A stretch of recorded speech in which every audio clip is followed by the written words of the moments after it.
BFM Business. Toute l'info éco et business à la mi-journée. 60 minutes business. Guillaume Paul. Bien, il est midi 20, nous sommes de retour dans 60 minutes business. Alors le Brexit, vous entendiez Michel Barnier tout à l'heure, pas très optimiste, il faut bien le dire, à 15 jours maintenant d'un possible hard Brexit, Brexit sans accord. On continue de discuter du côté de Bruxelles. Bon, enfin, en attendant, tout ça inquiète beaucoup les entreprises qui font du commerce avec le Royaume-Uni. Il y en a 15 000. Les entreprises et notamment les transporteurs qui commencent déjà apparemment à ressentir les effets un petit peu à l'avance de ce Brexit. On va en parler quelques minutes au téléphone avec Florence Berthelot. Bonjour Madame Berthelot, bonjour. Vous êtes déléguée générale de la Fédération nationale des transports routiers. Mais je le disais, vous commencez à sentir un petit peu tout ça parce qu'apparemment, alors je ne sais pas si depuis quelques heures ou depuis quelques jours, mais ça commence déjà à bouchonner sérieusement dans le nord de la France. Vous nous le confirmez ça Madame Berthelot? Absolument, ça fait plusieurs jours. En fait, on redoutait un chaos au 1er janvier. Ce chaos intervient en fait avant. Parce que les opérateurs du Royaume-Uni sont en train de stocker, et donc de faire un certain nombre de commandes en anticipation du Brexit. Donc inévitablement, ça se propage sur notre secteur et nous avons aujourd'hui des files d'attente considérables, des temps d'attente considérables pour les conducteurs routiers.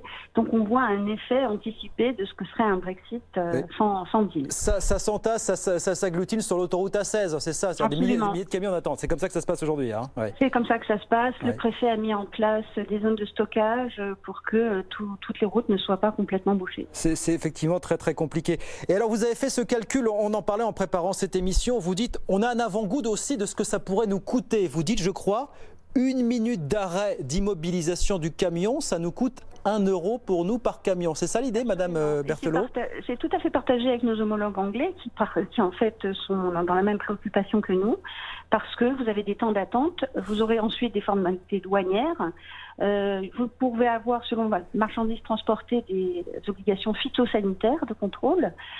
Tout ça prend énormément de temps et tout ça coûte effectivement de l'argent à différents niveaux. Mais comment est-ce que vous calculez ce chiffre d'1 euro par minute exactement? Alors, le chiffre d'1 euro par minute, on compte le temps d'attente du conducteur. Aujourd'hui, en ce moment, on est à 6 heures d'attente minimum. Ça peut être même une journée entière de perdu de transport, alors que normalement on peut faire ça en une journée.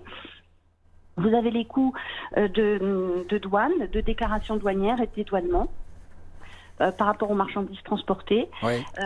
Et puis, vous multipliez ça finalement par le nombre de trajets qui sont faits. Et puis, voilà, on arrive sur ce chiffre qui a l'air un peu symbolique, mais qui peut s'avérer parfois moins élevé, mais surtout parfois plus élevé pour les entreprises. Oui, donc là, les choses vont changer effectivement au 1er janvier. Alors qu'il y ait accord ou pas accord, de toute façon, les choses vont changer pour vous. Mais s'il n'y a pas un accord, effectivement, ça va être dangereux. Et alors, je crois comprendre que votre préoccupation... c'est que s'il n'y a pas d'accord au 1er janvier prochain, vos camions seront là, seront prêts de toute façon à faire le job, il n'y a pas de problème. Bien sûr, les camions seront là, mais dans quelles conditions? Dans quelles conditions? Et il faut que ceux avec qui vous travaillez finalement au quotidien fassent le job pour que vos camions à vous perdent le moins de temps possible. C'est ça finalement l'histoire. Absolument, vous avez raison de le souligner parce qu'il y a l'aspect douanier qui est normalement aussi assumé par le client. Alors on sait que les douanes ont beaucoup préparé les choses, les grands interpros, MEDEF et CPME aussi, mais on se rend compte quand même qu'on a un certain nombre de clients, souvent parmi les plus petits, qui n'ont pas forcément pris conscience de l'importance de ces formalités douanières, qui sont finalement un retour en arrière considérable. Oui. On parle de quelles formalités là exactement que les entreprises... En fait c'est ça, c'est le message que vous faites passer, c'est aux entreprises en question, soyez raccord pour le 31 décembre prochain, c'est ça que vous leur dites. Exactement, ça suppose en fait quand vous expédiez une marchandise vers le Royaume-Uni de faire une déclaration de douane, ce qu'on avait oublié avec l'abolition des frontières européennes. Parfois il faut des spécialistes pour le faire, vous pouvez les externaliser. Ça suppose aussi des coûts, ça suppose de se fier à la nomenclature douanière, et ainsi de suite. Et si vous avez du transport d'animaux vivants, ça a l'air assez anecdotique, mais en réalité, il y a beaucoup de trafic des deux côtés de la Manche sur ces aspects.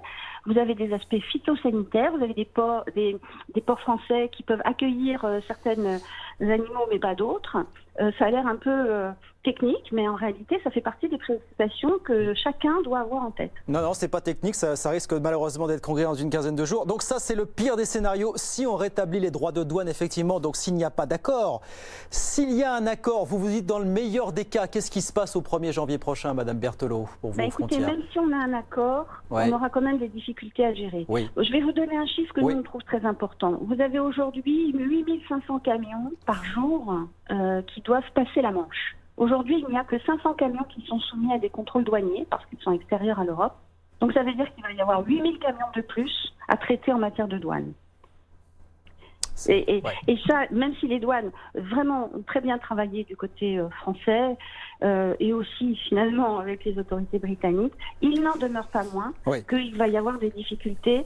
Et on le savait depuis que le Brexit a été déclaré. Nous avons aussi travaillé avec l'équipe de Michel Barnier à Bruxelles. Nous avons toujours dit que, faute d'accord, on allait rendre compte des effets du Brexit, mais dès le 1er janvier. Et nous espérons que, malheureusement, cette prise de conscience intervienne avant plutôt que trop tard.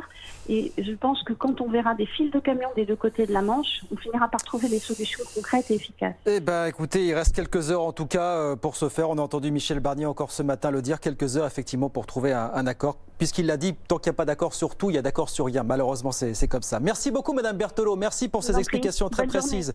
Très bonne journée, Florence Berthelot, déléguée générale de la Fédération nationale des transports routiers, avec nous sur BFM Business.